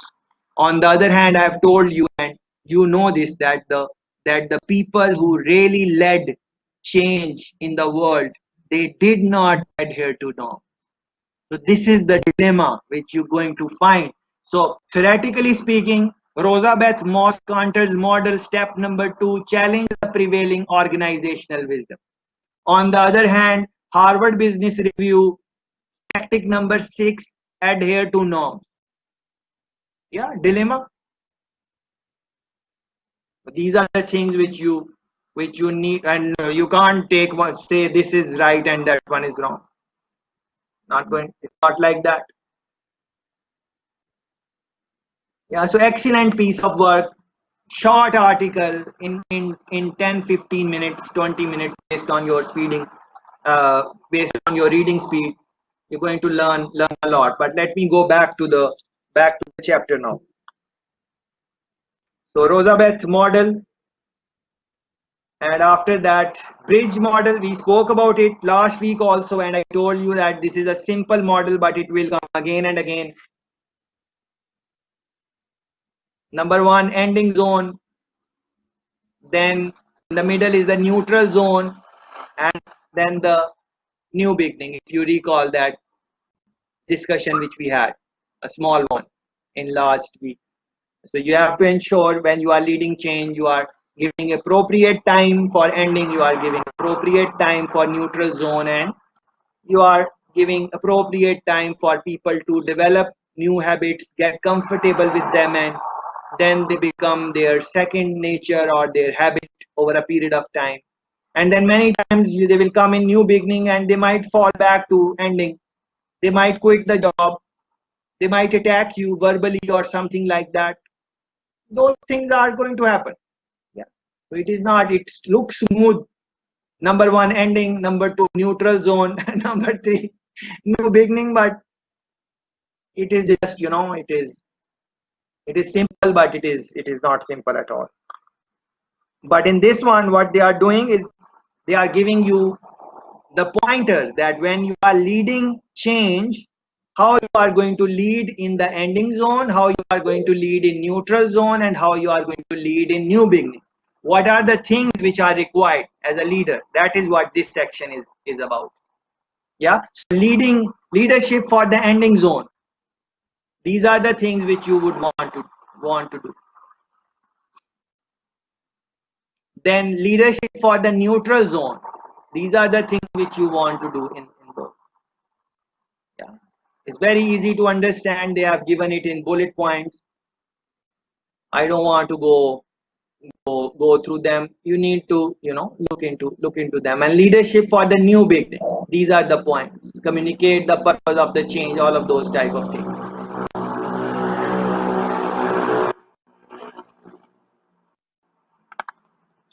Many things you would see that it kind of feels repetitive.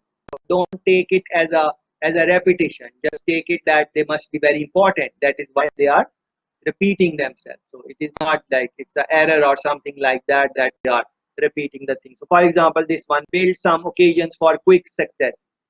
Yeah, we saw it so many times. Like celebrate the steps in the success. Don't wait till the end when you will complete the task, complete the objective. Yeah. So please reflect on those things.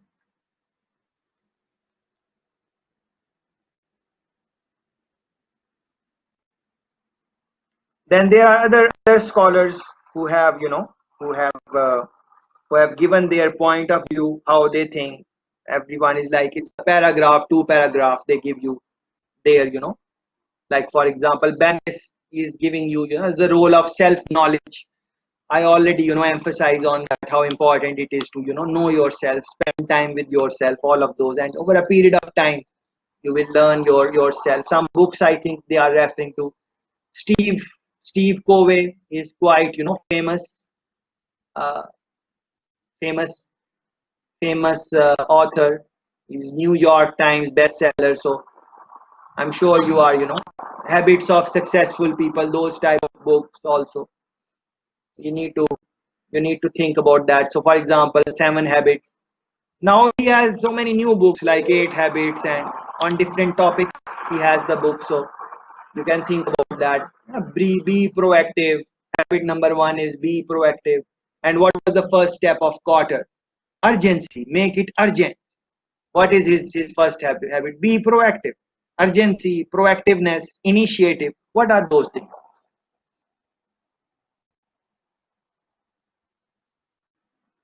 Begin with the end in mind. We spoke about pre pre-mortem analysis, for example. Pre-mortem analysis. So one is post-mortem. After someone has died, they do post-mortem analysis. But before the thing has happened, before the project has failed, you do pre-mortem analysis. So you are seeing that what can go wrong. This is the same thing. Begin with the end in mind. This is the thing which I am doing now. What would be the implication of this step on other thing? I showed you a clip also in the organizational change today, the second clip which we saw, where a girl was making some changes in the system, and she was making minor adjustment, but it had impact on so many other things. So although she maybe did not think about end in the mind. So as a leader, because we are trying to discuss leadership in change, it's very important that As a leader, anything you are doing, it's you, because you might do something which is favorable in the short run, but it has consequences in the long run. So as a leader, it's quite a challenging situation for you if you have to manage change. So please look into these habits and try to think about that. 8 characteristics of principle centered leadership. I really like this one. Please try to develop these habits. They are to be continuously learned. I just said something on this. I said self-directed learning, self-directed lifelong learning, self-directed lifelong learning. So what is lifelong learning? It is continuously learning, service oriented, positive energy. They believe in other people. They believe in other people. We did not speak about this. I think this is very important. Our leader. Uh, so one style is of leadership is that always thinking that people won't be able to do it. Always having a doubt people won't be able to do it. On the other hand, there is a positive energy in some leaders. They think you will be able to do it. Maybe not right now, you are unable to do it, but I'm with you. Let me know what I can do for you.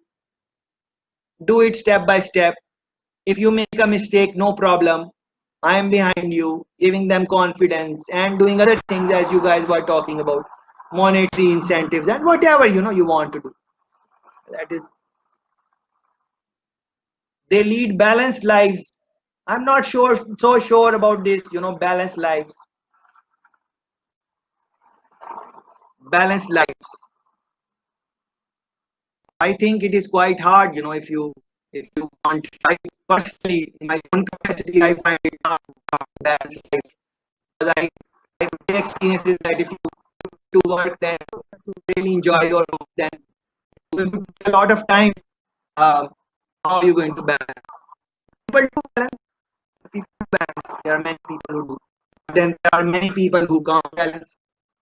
So, but that is something which is important, at least theoretically, that when you are leading change, because you don't want to exhaust your followers by giving them overwork, and you want to manage that work. And also realize that not everyone is as passionate as you are.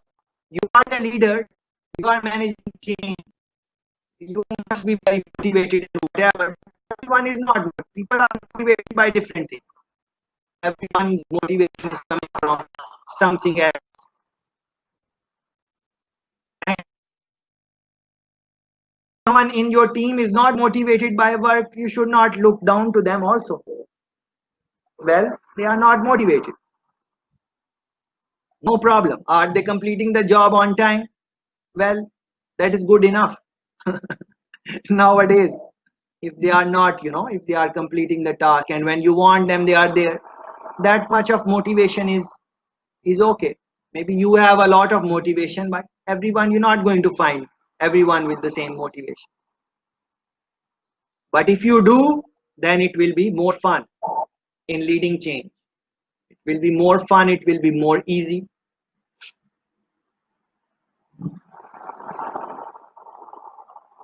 And depending on your personality, you would be able to think about that. And that brings us to the ending of the chapter. These were some of the key highlights, but you have to read the whole of the chapter. The summary and conclusion, as I have told you already, that summary and conclusion of all chapters are very important. Yeah.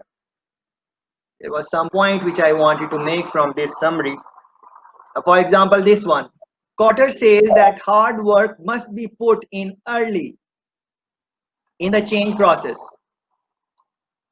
Please reflect on this. Cotter says that the hard work must be put in early in the change process, while Rosabeth Moss Cantor says the hardest part comes in the middle and the perseverance is key. So Cotter is saying hard work early. Rosabeth is saying hardest part comes in the middle and perseverance, grit, is the key. And Bridges identifies specific leadership tasks during, ending, neutral, and begin. Look at that. This is what leadership is all about. Now you can follow whatever you want to follow, but to me, what it is saying that everything in leading change, everything in leading change is hard. So the beginning is hard because you want to set the tone, you want to show urgency and all those type of things. So beginning, give it a right start, good start, quick runs in the first few overs, that takes off the that takes off the burden on the batsman. Same thing like for us, quick runs in the midterm, quick runs, good score in midterms, in the coursework, it eases off the pressure for the finals. But does that mean that we're not going to work hard for the finals because we have some quick scores in the coursework? No. So you have to now work for the finals also, and so on and so forth. So what I'm trying to say is that overall everything you want to think about that, please. Yeah, please read the chapter, and with this I'm closing chapter number 4.